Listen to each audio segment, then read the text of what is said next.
অনেকেই ডিমান্ড করেছিল উইথাউট ক্রিম্পিংয়ে আমরা কম টাইমের মধ্যে পার্টি হেয়ারস্টাইল কী করে করতে পারি সেরকম একটি হেয়ার দেখাও। তো আজকে ভিডিওটা সেইটারই টিউটোরিয়াল দেওয়া হলো। তো আমার আপকামিং হেয়ার ক্লাস রানাঘাটে শুরু হচ্ছে 19শে ডিসেম্বর থেকে, আর দমদমে ক্লাস শুরু হচ্ছে 26শে ডিসেম্বর থেকে। এবার পুরো ভিডিওটা মনোযোগ সহকারে দেখো এবং শোনো। এটাকে মিডিল বরাবর ভাগ করে নিচ্ছি। এই কারণে বোঝার সুবিধার্থে আমাদের অনেক সময় মনে থাকে না কিভাবে সেকশানিং করব।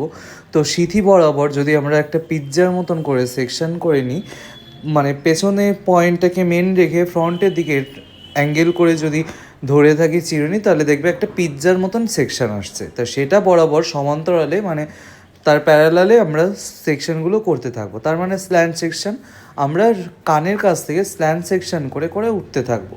তো যেই টেকনিকটা দেখাচ্ছি সেই টেকনিকটাই করার চেষ্টা করব। মনে রাখবো যে সিথির দু সাইডে পিৎজা থাকবে। তো সেই হিসাবে আমরা সেকশনটা নামাবো। অনেকেরই ভুল হয়ে থাকে সেকশনিং কীভাবে করব সেটার কারণে।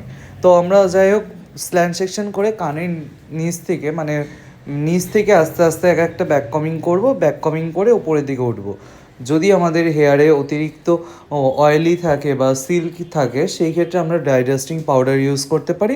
কারণ ড্রাই ডাস্টিং পাউডারটা ইউজ করা হয় হেয়ারটাকে রাফ করার জন্য। আমরা যে ব্যাক কমিংটা টেনে থাকি, ব্যাক কমিংটা সুন্দর করে টানতে পারি, এই কারণে আমাদের ড্রাই ডাস্টিংটা আমাদের ইউজ করে থাকি। তো তোমাদের কাছে যদি ড্রাই ডাস্টিং না থেকে থাকে তাহলে ব্যাক কমিংটা একটু লুজ হতে পারে, তখন ব্যাক কমিং করার পর স্প্রে করতে পারি। যেহেতু আমি ড্রাই ডাস্টিং পাউডার ইউজ করেছি, তো সেহেতু আর স্প্রে ইউজ করিনি। তো এরকম করে সেকশন করতে করতে স্ল্যান্ট সেকশন নিতে নিতে ফ্রন্টে এসে সেটাও স্ল্যান্ট সেকশন নিয়ে নিচ্ছি। এরপর বাকি সাইডের যে হেয়ার, আমরা যেহেতু সাইড পার্টিং করব, তো আইব্রোর আঁচ পর্যন্ত আমি মনে করি যে আইব্রোর আঁচ থেকে সাইড পার্টিংয়ের সেকশনটা ভালো লাগে। যদি কারো দেখা যায় যে আইব্রো আঁচ যেই দিকে রয়েছে, যেখানে আমরা পার্টিশনটা করব, সেইখানে যদি হেয়ার কম থাকে, তাহলে আমরা আর একটু মানে আইব্রো থেকে বক্স সেকশনটাকে একটু চাপিয়ে দিয়ে কপালে মানে যেখানে টিপটা পড়বো সেই দিকে হালকা করে সরিয়ে সিথিটা করে নেব। তো এবার সুন্দর করে সেট করে নিয়েছি। দেখো উইথাউট এখন পর্যন্ত কোনো স্প্রে ইউজ করিনি। এখন একটু শাইন স্প্রে ইউজ করলাম যাতে চিরুনি করতে আমাদের সুবিধা হয়। অনেকেরই ধারণা থাকে শাইন স্প্রে মানে শাইন করার জন্য আমরা ইউজ করে থাকি, কিন্তু শাইন স্প্রে ইউজ করে থাকি আমরা হেয়ারটাকে স্মুথ করার জন্য। এবার শাইন স্প্রে দিয়ে সুন্দর করে চিরুনি করার পর তারপরে আমরা টাফটের যে ব্লু কালারের স্প্রেটা রয়েছে সেটা দিয়ে স্প্রে করে, যেহেতু এখানে কোনো লাইন পুলিং উঠছে না, তো আমরা তার কারণে চিরুনি দিয়ে ভালো করে চিরুনি করে নেব। তো চিরুনি করে নেওয়ার পর সুন্দর করে হাত দিয়ে একটু প্রেশার ক্রিয়েট করে নেব, যাতে যা হেয়ার উঠেছিল, অনেকেরই বক্তব্য থাকে যে বেবি হেয়ার যাদের থাকে তাদের ক্ষেত্রে আমরা কি করব। তো তাদের ক্ষেত্রে এই সুবিধাটা পাবে যে টাফটের ব্লু কালারের স্প্রে দেওয়ার পর যদি চিরুনি করো, একসাথে পুরোটা না ভিজিয়ে হালকা করে ভেজাও, চিরুনি করো, আবার ভেজাও, আবার চিরুনি করো। মানে একবার ভেজাবে, একবার শোকাবে, একবার ভেজাবে, একবার শোকাবে, দেখবে পুরো হেয়ারটা নিট অ্যান্ড ক্লিন চলে আসবে। এবার আমরা টুইস্টিং করে হালকা কানের পাশে বুফানের নিচে আমরা ক্লিপটাকে করে নিয়েছি।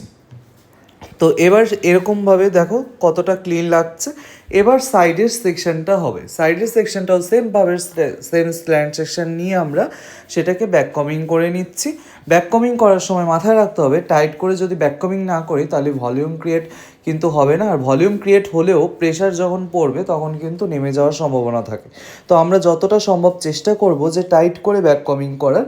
টাইট করে ব্যাক কমিং মানে প্রেশার ক্রিয়েট। তাই প্রেশার দিতে গিয়ে এতটা প্রেশার দেবো না যেন চুলে টান লাগে। তো চুলটাকে আমরা হাত দিয়ে যখন সেকশনিংটা ধরবো, তখন সেটাকে যেন হাত দিয়ে না নড়ে যায়, যেরকমভাবে ফার্স্টে ধরেছি সেরকমভাবেই যেন ধরা থাকে।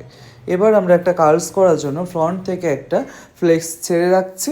বাদবাকি হেয়ারটাকে সুন্দর করে একটু চিরুনি করে নিয়ে আমরা এবার ব্লু কালারের যে টাফটের স্প্রে আছে সেই স্প্রেটা দিয়ে হোল্ড করে দেবো। হোল্ড করে দিয়ে এবার আমরা হালকা টুইস্ট করে সেম প্রসেসিংয়ে সাইড থেকে একটা ক্লিপ ইউজ করে দেব। তো ক্লিপ ইউজ করার সময় আমাদের মাথায় রাখতে হবে ক্লিপটার একটা প্রান্ত স্ক্যাল্পের সাথে থাকে, আর একটা প্রান্ত যেই টুইস্টার হেয়ার নিচ্ছে তার উপরে থাকে।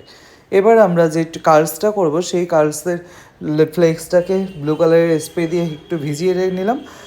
অনেক সময় আমরা দেখা যায় যে কার্লসটা তাড়াতাড়ি খুলে যাওয়ার সম্ভাবনা থাকে। তো যদি আমরা কার্লসটাকে যদি কার্লস করার পরে স্প্রে করি, যতটা লং লাস্টিং না করে কার্লস আগে যতটা স্প্রে করে যদি আমরা কার্লস করি সেটা কিন্তু বেশি লং লাস্টিং করে। এবার আমরা 19 নম্বরের যে টং মেশিন রয়েছে সেই মেশিন দিয়ে একটু সুন্দর প্রেশার ক্রিয়েট করে আমরা কার্লসটা করে নেব। এবার দেখো কার্লসটা কতটা প্রমিনেন্ট লাগছে। এবার আস্তে আস্তে আমরা ব্যাকে একটা বুফান ডোনাট ইউজ করে আমরা একটা বান করে নিয়েছি।